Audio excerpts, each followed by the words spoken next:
Trouble at mill. Oh, no. Well, Aunt Crossbean's gone out to school and kennel. What on earth does that mean? I don't know. Mr. Wentworth just told me to come in here and say that there's trouble at the mill, that's all. I didn't expect a kind of Spanish Inquisition. Nobody expects the Spanish Inquisition. Oh, I didn't expect the Spanish Inquisition. My one and only prayer is that someday you care. My hopes, my dreams come true. My one and only you. How do you plead? For innocent. Cardinal!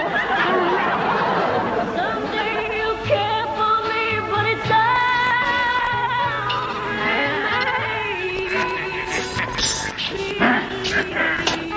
Confess the heinous sin of heresy. Reject the works of the other. 2 last chances. And you shall be free. 3 last chances you have. 3 last chances. my life I give. Poker with the soft cushion. Confess. Put in the comfy chair. Now, you will stay in the comfy chair until lunchtime.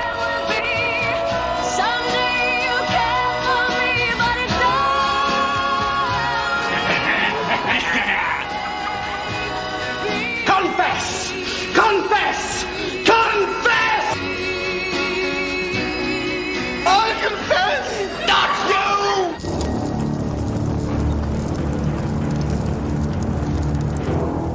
you! The Spanish Inquisition is infamous. Long before Monty Python's caricature, history had reached its verdict. A discovery and plain declaration of the Holy Inquisition of Spain, 1567. A court without allegiance to any earthly authority. A bench of monks without appeal. There is nothing else in the world to go beyond them in their most devilish examples of tyranny. Indeed, they do so far exceed all barbarousness, a man cannot more aptly liken them than to that which they most closely resemble, and from whence they proceed, their sire, Satan himself.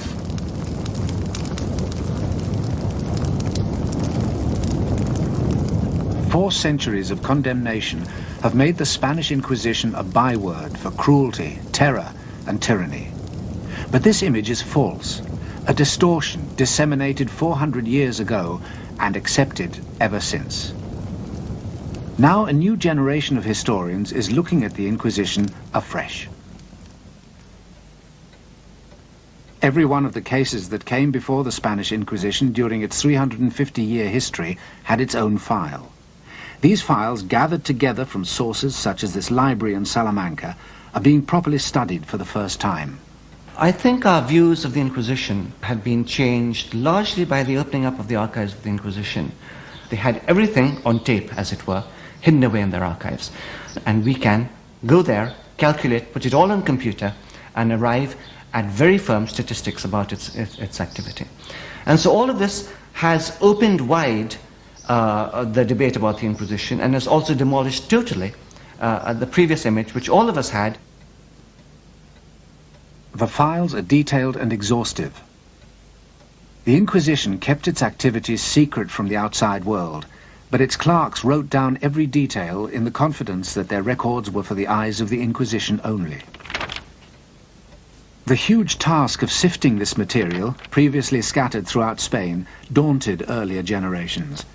Systematic analysis is only just beginning, but already a very different version of the Spanish Inquisition can be brought to light.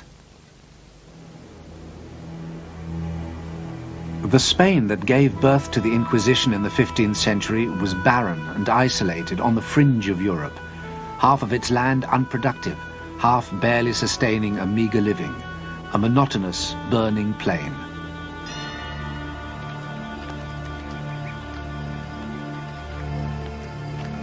No easy routes, no natural center, no one leader.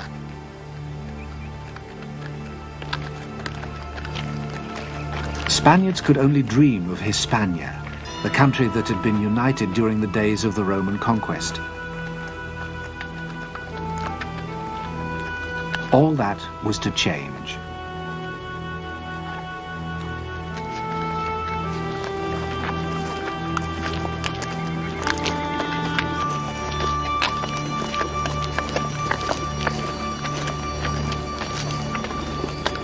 On the morning of October the 18th, 1469, Ferdinand, heir to the throne of Aragon, and Isabella, heiress of Castile, were married.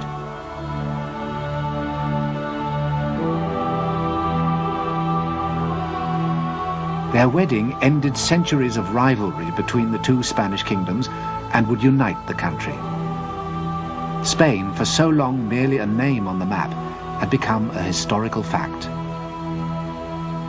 The itinerant royal court often convened in the city of Avila, here at the monastery of Santo Tomas, its facade triumphantly incorporating an H for the reunified Hispania.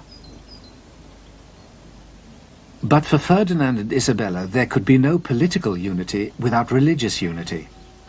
They were called the Catholic kings and vowed to rule a Catholic Spain.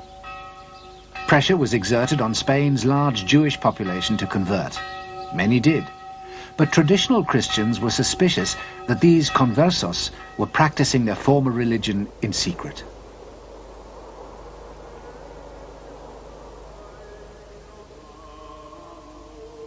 Synagogues, such as this one in Toledo, came under scrutiny. In 1480, a new body was appointed to investigate. Entitled the Santo Oficio de la Inquisición, it's better known to us as the Spanish Inquisition. The Inquisition's task was to discover heresy, deviation from the true faith. Conversos accused of continued Jewish worship could be burnt at the stake. The Inquisition had begun, but the myth had yet to be created. For while these years between 1480 and 1510 were by far the most active in the entire history of the Inquisition, the rest of Europe did not hurry to condemn it. Tenemos noticias muy precisas de embajadores italianos, el embajador de Venecia, el embajador de Francia, el embajador de Florencia, que escriben a los reyes católicos felicitándoles, naturalmente, porque ya, por fin, las tierras de Iberia son tierras de cristiandad. The truth is that at its height the Inquisition was applauded by the rest of Europe for its persecution of Spain's converted Jews. A new age of Christian unity was said to be dawning. It didn't last. In 1517, the Church was split in two by the Reformation. It was the enormous power and wealth of the Church that the Protestant reformers made their target. A power and wealth still on display every year in Spain's religious capital, Toledo.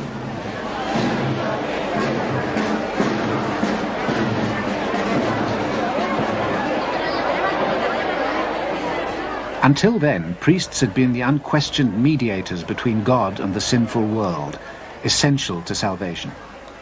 But the reformers declared that men came to God by faith alone, sola fide.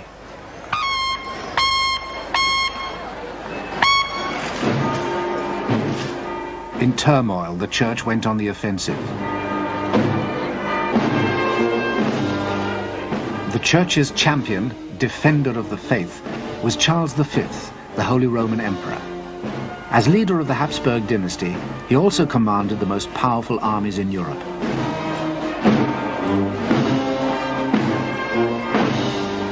But Charles was more than just a Habsburg. As Ferdinand's grandson, he ascended to the throne of Spain, putting that country at the forefront of the defense of the faith. At the Battle of Mühlberg in 1547, his enemies were virtually annihilated.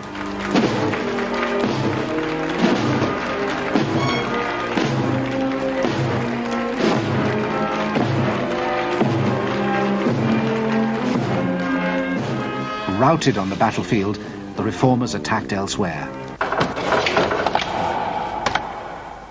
Where the Church had the sword, the reformers had the printing press.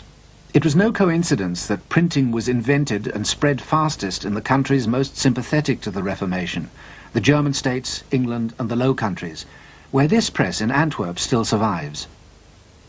With their new technology, the Protestants could fight a different kind of war.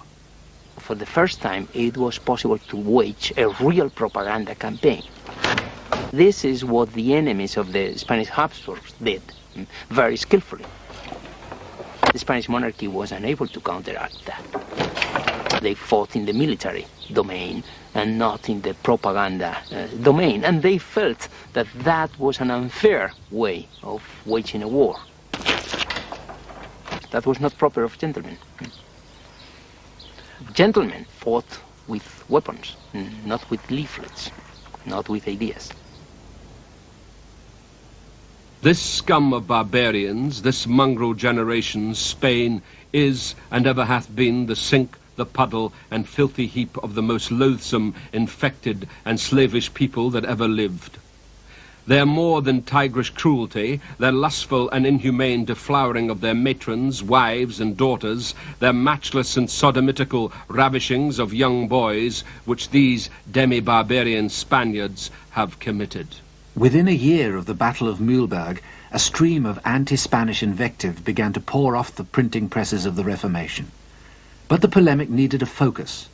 It found one in the body expressly designed to uphold the Catholic faith, the Inquisition. A myth was in the making.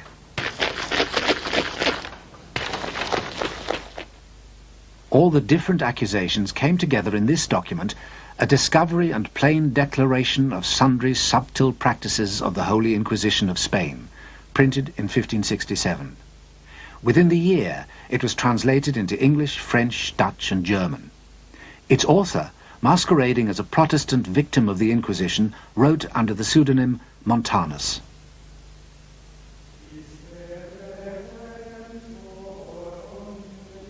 By identifying with the victim, Montanus brought the supposed horrors of the Spanish Inquisition vividly alive. It is his work which introduced to the world an image of the Inquisition which has persisted ever since. These tormentors are wholly arrayed all over from the top of their heads to the soles of their feet in a suit of canvas, like the apparel that the devils in stage plays do use, and all to this end, to make the poor soul more afraid in body and mind to see one torment him in the likeness of a devil.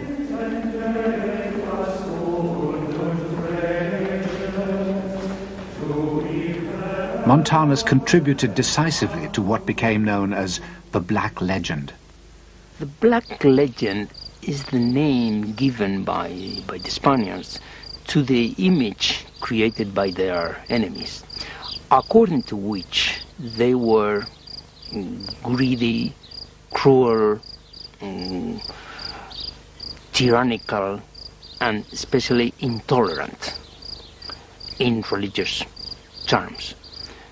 And of course, the role played by the Inquisition, especially in intolerance, was crucial. The Inquisition was the cornerstone of this construction. In the early years of the 16th century, to combat the rising tide of religious unorthodoxy, the Pope gave Cardinal Jimenez of Spain leave to move without let or hindrance throughout the land in a reign of violence, terror, and torture that makes a smashing film. This was the Spanish Inquisition. Es un experto en derecho y forma parte del conjunto de la administración. Lo del clérigo fanático no es más que producto naturalmente de muchas interpretaciones un tanto sesgadas de la propia historia de la Inquisición, claro. There were career men who didn't even have to be priests. In the early period of the Inquisition, we have examples of some inquisitors who were not even priests. They were simply lawyers trained at the university. And then they would use the Inquisition merely as a career which could be a stepping stone maybe to another career. This more humdrum reality can be seen in early illustrations of the Inquisition at work.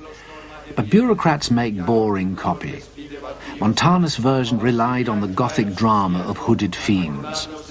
It was not enough for the Inquisitor to be portrayed as a religious fanatic. He had to have a further interest: torture.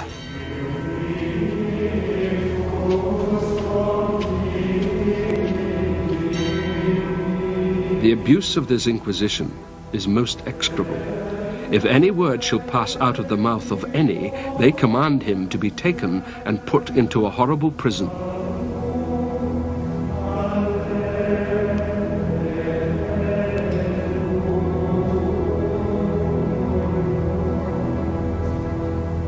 Add to the horrors of the prison the injuries, threats, whippings and scourgings, irons, tortures and racks which they there endure. Murdered by long torments, their whole days together treated more cruelly out of all comparison than if they were in the hangman's hands to be slain all at once. Montanus associated the Inquisition forever with the horrors of the torture chamber. In time, even these stories of repeated cruelty began to pall. The propagandists turned to stories of more ingenious sadism. One of them surpassed the others in fiendish ingenuity. Its exterior was a large doll, having the appearance of a beautiful woman. A semicircle was drawn around her, and the person who passed over this fatal mark touched a spring, which caused the diabolical engine to open. It immediately clasped him, and 1,000 knives cut him in as many pieces. In fact, the Inquisition uses torture very infrequently. In Valencia, for example, I found that out of over 7,000 cases, only 2% experienced any torture at all, and usually for no more than 15 minutes, and less than 1% suffered repeated torture, in other words, more than once. I found no one suffering torture more than twice. We find, comparing the Inquisition, merely within Spain with other tribunals, that the Inquisition used torture less than other tribunals. And if we compare the Inquisition with tribunals in other countries, we find that the Inquisition has a virtually clean record in respect of torture. During the same period in the rest of Europe, vicious punishments could be prescribed for an enormous number of different offences. In England, you could be executed for damaging shrubs in public gardens. If you returned to Germany from banishment, you could have your eyes gouged out.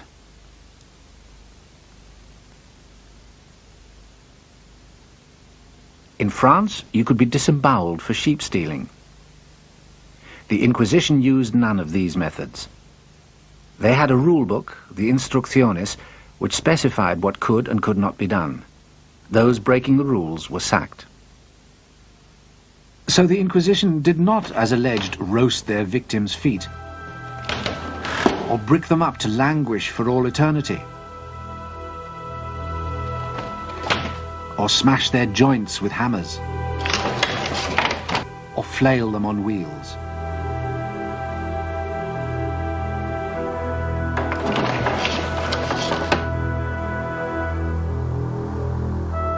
They never used the Iron Maiden. This Iron Maiden, one of only a few examples to survive, was built in Germany. The Inquisitors didn't ravish their female victims, although a rich and undeniably popular tradition suggests that they did.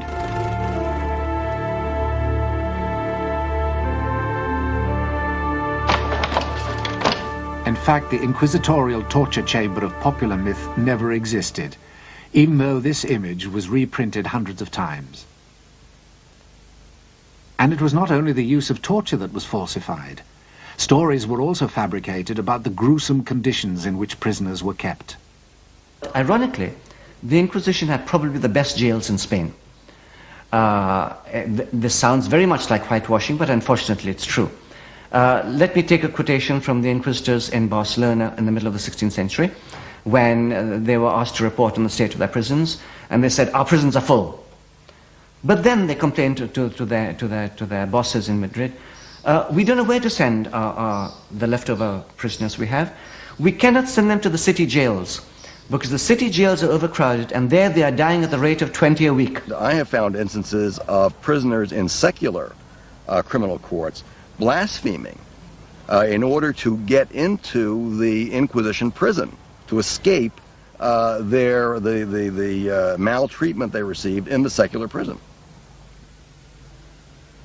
So, despite the compelling Gothic fictions of Montanus, the evidence leads us to a wholly different conclusion. The Inquisitors were certainly interrogators, but they were restrained interrogators, skeptical about the effectiveness of hardship and torture in bringing heresy to light. By contrast with many other tribunals in Europe, they emerge as almost enlightened.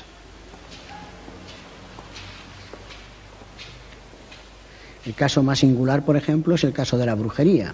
El Tribunal del Santo Oficio fue extraordinariamente benigno con el tema de la brujería, mientras que otras justicias europeas, justicias ordinarias y justicias eclesiásticas no tuvieron ni mucho menos la misma consideración con este tipo de delito.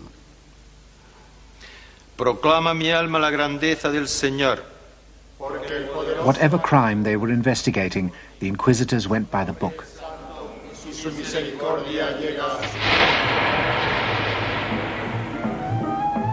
The persecution of witches was a frenzy that swept through Europe for 300 years, between 1450 and 1750. At the merest accusations of a fantastical offence, sleeping with the devil or bearing his children, women were brutally tortured or burnt at the stake. The depravity of their alleged crimes was cited to justify this brutal response.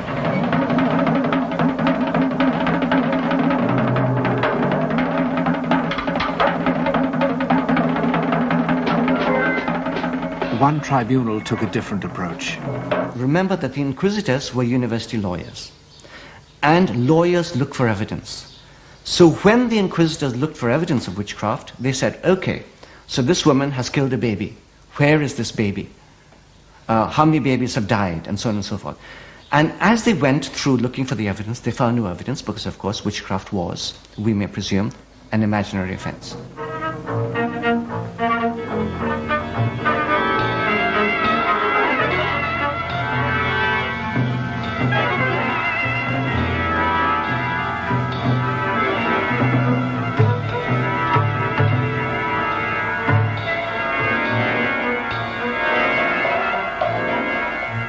While the rest of Europe reacted with horror, the Spanish Inquisition declared witchcraft a delusion.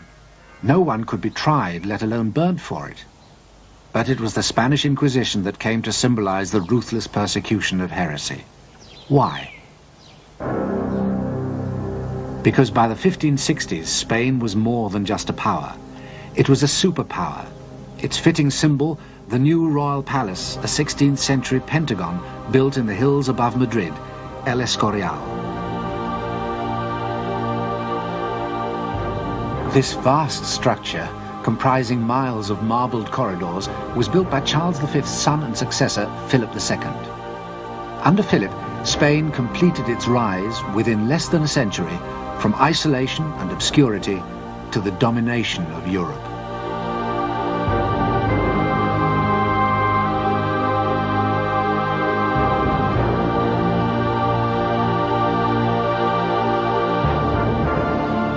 Philip was at the pinnacle of earthly power, but like his father Charles, he had a higher loyalty. Before suffering the slightest damage to religion and the service of God, I would lose all my estates and 100 lives if I had them, because I do not wish nor do I desire to be the ruler of heretics.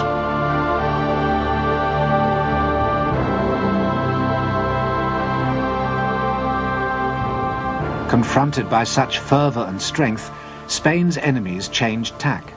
Their new target would be the king himself. Philip II is an excellent example of the distortions and the creations, very successful creations in this case, of the Black Legend. Philip II was presented as a monster. That's an example of the cruelty of the Spanish race. Philip II really, his policies are perfectly debatable. Personally, I don't like him, but he was no more of a monster than, say, Henry VIII of England. And Henry VIII, nevertheless, was cleaned up in order to be presented as a fit champion of Protestantism. Philip took no such trouble with the presentation of his image, believing it beneath his dignity. He paid dearly for it. In 1568, the year after Montanus was published, a chance incident played into the propagandist's hands. The king's son, Don Carlos, died suddenly. Suspicion lighted on Philip, and it was claimed that he had not acted alone. Among the aspects of the Black Legend, which became very current in the 16th century onwards, was that the Inquisition had encouraged the King of Spain, Philip II, to kill his own son, to execute his own son, for reasons which the king knew best and which the inquisitors knew best. For this legend, of course, there's absolutely no evidence whatsoever, or to be even more firm, it is totally false, totally unsubstantiated. His son and heir, Don Carlos, was an insane, very problematic teenager who died in an accident. But Don Carlos became something like a champion of freedom, and he was the protagonist of many plays and dramas and novels in the 17th and 18th century, the most famous of which was by Schiller, later converted into a beautiful opera, by the way, by Giuseppe Verdi.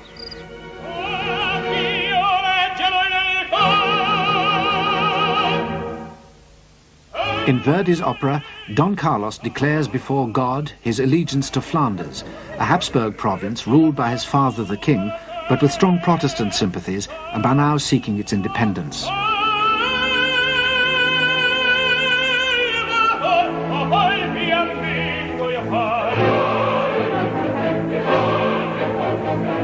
Defying his monstrous father, Don Carlos is portrayed as a heroic symbol of resistance, his mission to defeat the forces of repression.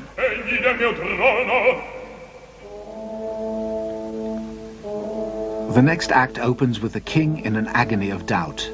Alone in his chambers at night, he ponders how to punish his errant son. His Christian conscience prevents him taking the most drastic step of all, until a visitor persuades him otherwise.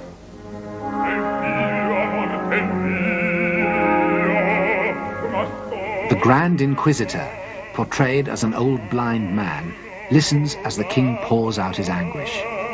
Then, through his uncompromising arguments, the Inquisitor gradually overcomes the king's reluctance and persuades him to kill his son.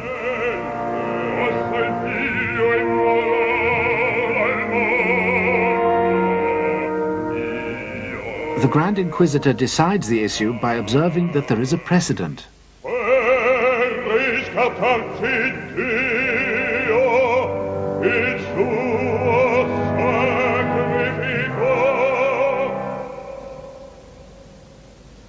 The opera is fiction from start to finish, and the most influential distortion concerns the Inquisition, which can come and go as it pleases here in Philip's private quarters at El Escorial, a malign spectral presence feared even by the king and manipulating affairs of state from behind his throne.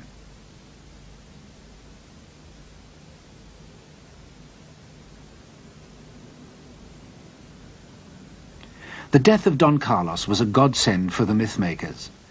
In reality, the Inquisition was no more the power behind the throne than the inadequate prince was a heroic martyr.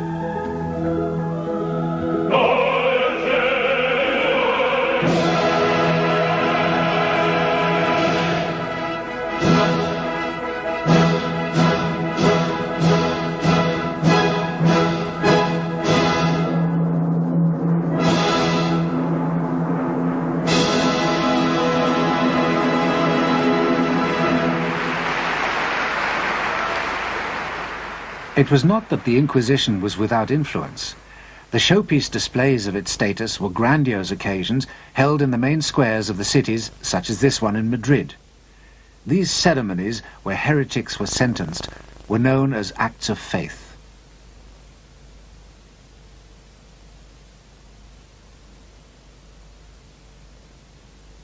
Present were the competing power brokers, other church authorities, secular institutions, and the aristocracy.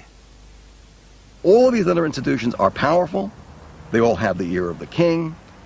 They are competing and conflicting institutions. So the Inquisition has to operate within that framework. Its power, therefore, is constantly being curbed and opposed by the representatives of other institutions, equally powerful. It's still possible to capture a sense of the many different power blocks then competing in Spanish society during the Corpus Christi parade in Toledo. Every one of the city's medieval guilds has its own special place in the procession and its own distinctive regalia.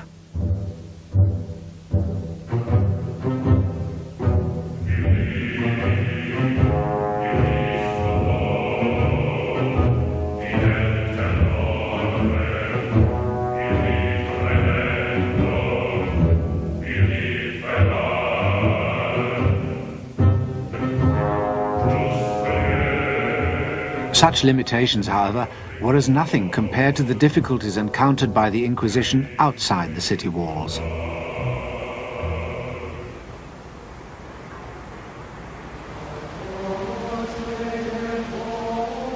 In 16th century Spain, 4 out of every 5 inhabitants lived in the countryside.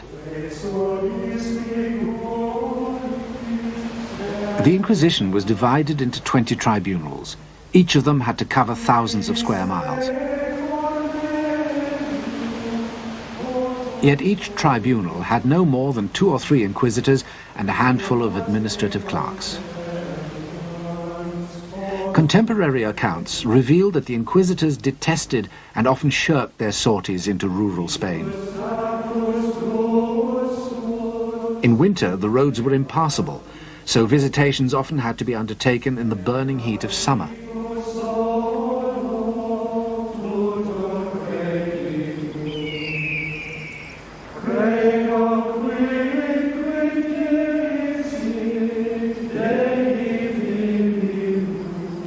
A letter from a village priest in 1562 is typical.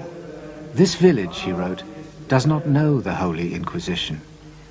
Era muy difícil controlar las áreas rurales, absolutamente imposible. Y de hecho, cuando lo intentó, se encontró con enormes dificultades. De hecho, podemos decir que durante el siglo XVI y XVII muchos campesinos castellanos no vieron nunca un inquisidor ni tampoco vieron nunca un auto de fe. Those inquisitors who persevered with visitations to remote villages encountered a level of ignorance that made a mock of their elaborate theological training. Rural life was precarious, often lived under the threat of starvation. The villagers' beliefs were correspondingly primitive. Their only religious certainty was that death awaited them, and after death, damnation, where their punishment would be ingenious and eternal.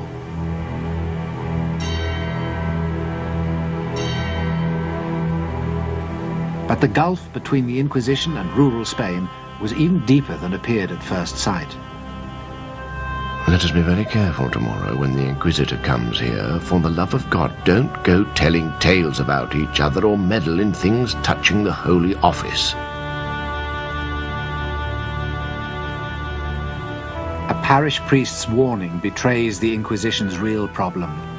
Their investigations simply met with a wall of silence. They were alleged to have developed a network of spies to breach it, the familiares. This is another element that has been greatly misunderstood. The familiares were certainly not a network of spies. They were rather lay individuals who would volunteer to assist the Holy Office in many areas, particularly simply by accompanying prisoners from outlying areas.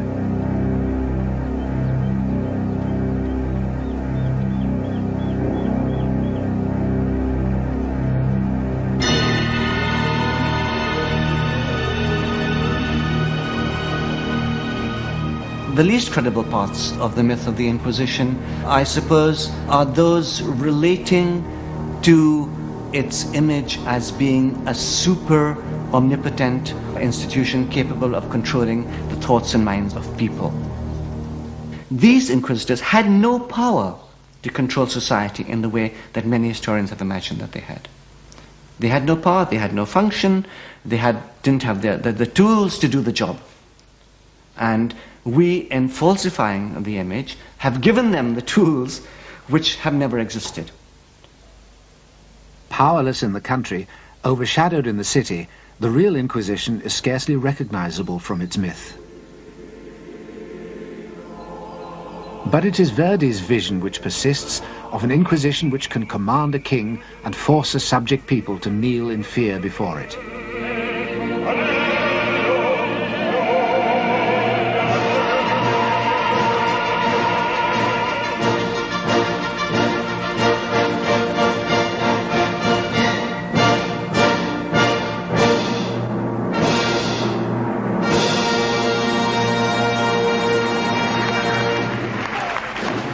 In 1570, 2 years after the death of Don Carlos, the propagandists achieved an even greater coup. The Spanish armies occupying much of Europe were alleged to be paving the way for the introduction of the Spanish Inquisition.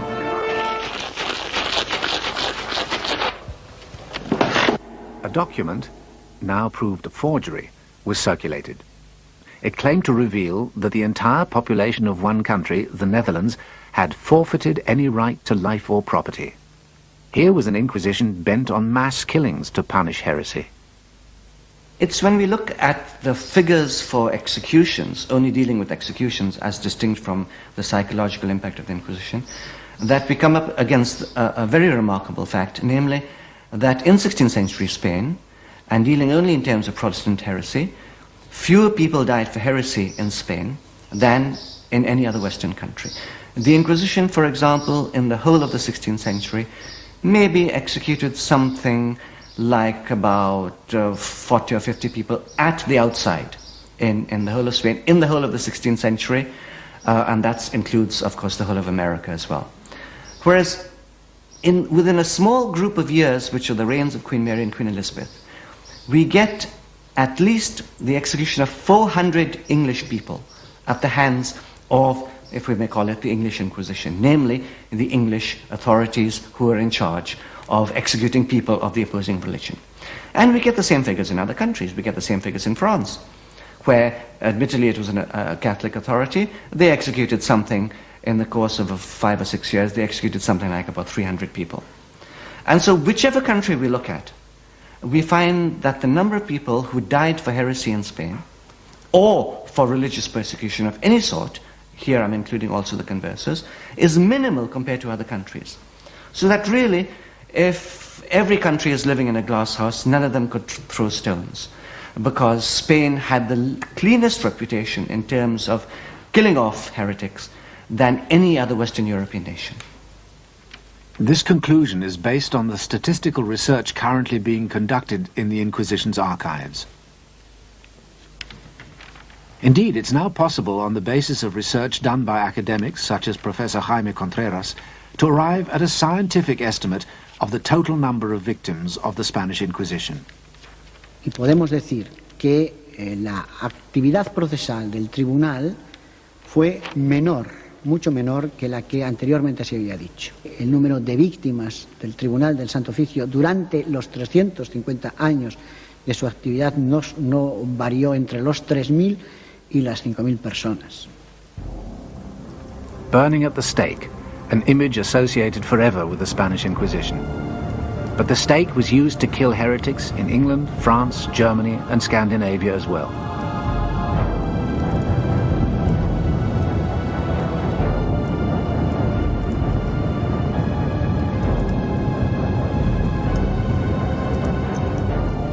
Across the whole sweep of early modern Europe, heresy was hunted down and punished. But the virulence with which the other countries of Europe approached their task of burning heretics is a story seldom told.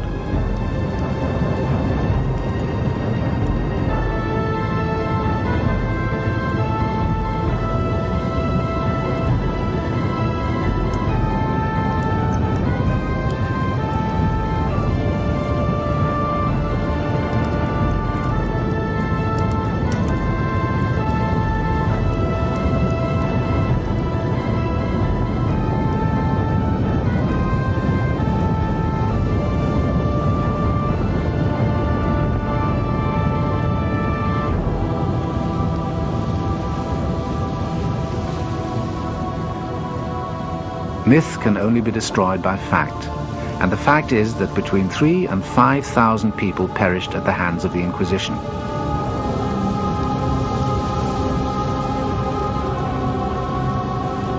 During that same period, as many as 150,000 witches alone were burnt at the stake for heresy in the rest of Europe.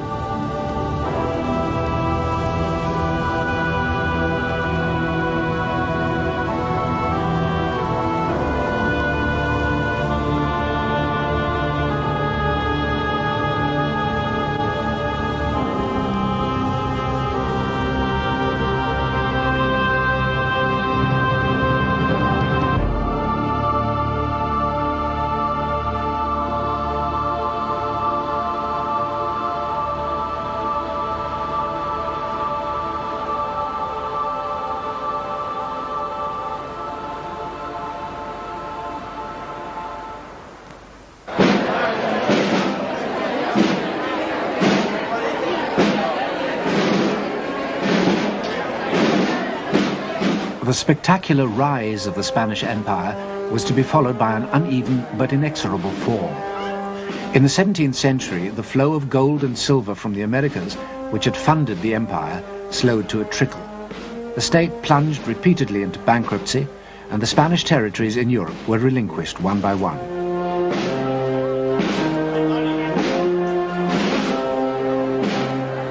Their armies no longer marched unmatched across Europe.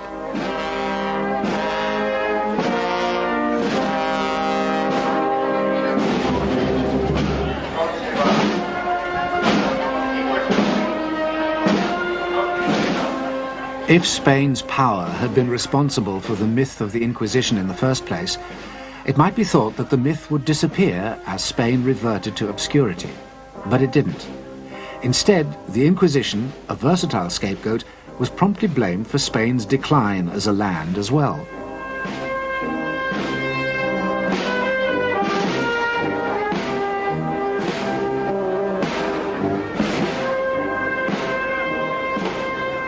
Spain was derelict once more, a backwater in European affairs. And by the 18th century, the Inquisition too was enfeebled, dedicating itself to such heresies as drunkenness and swearing in church. Its career was over, but its myth was indestructible.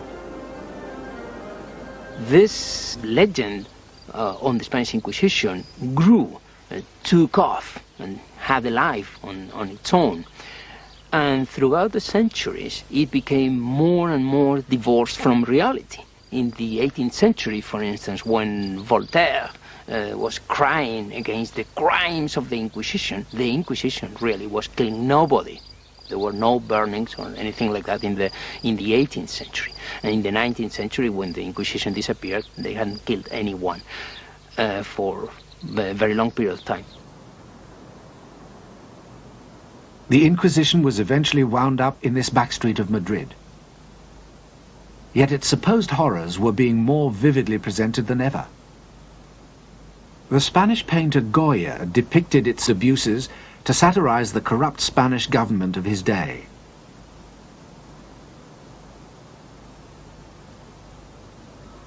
The now defunct Inquisition could be turned by Dostoevsky to criticize the despotic governments of the Tsars in distant Russia.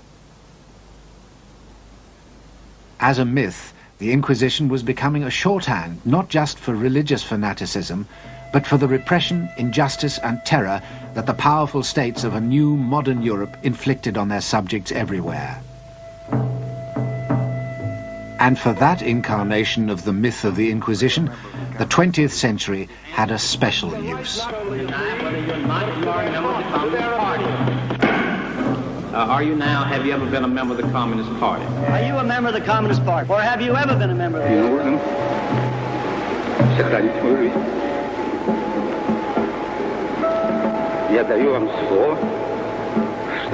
Again, are you now, or have you ever been a member of the Communist Party? Do you refuse to answer whether or not you are now, have ever been a member of the Communist Party? You can answer the question, yes or no. Get rid of this thought. Rid of it. Quickly, before it's too late. That is not the question. Double think. Practice it.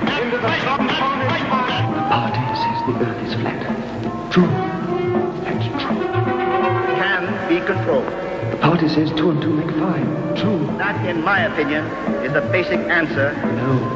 An aroused public opinion. Not no. Forget it. To act on a local level. Forget what you forgot. Through local law enforcement authorities to wipe out the menace.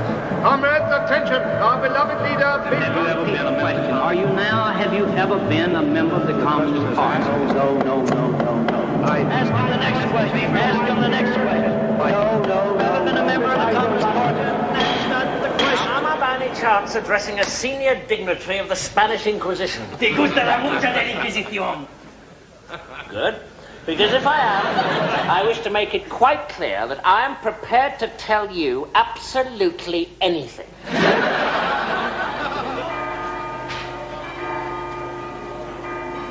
National stereotypes fulfill very complex functions.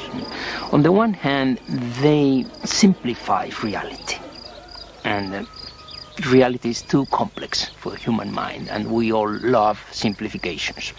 So, on the one hand, they are useful in that sense, although they, of course, falsify reality. On the other hand, they allow us to project our own unpleasant traits onto another, onto an external entity. Same as in the 16th century, British could believe that all intolerance was Spanish, that is foreign. Well, we can believe in the 20th century that all fascist or Nazi tendencies are German, when we should know that we all have Nazi tendencies, and we should fight our own unpleasant traits instead of projecting them onto another. But it's much more gratifying to expel them.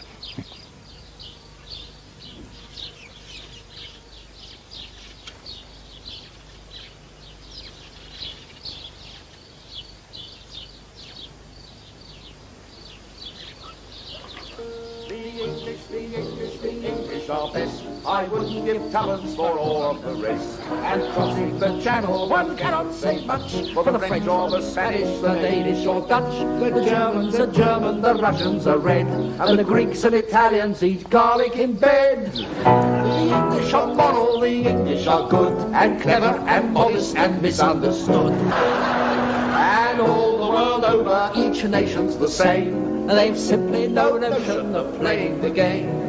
They argue with umpires, they cheer when they've won, and they practice beforehand, which ruins the fun. The English are best, so up with the English and down with the rest.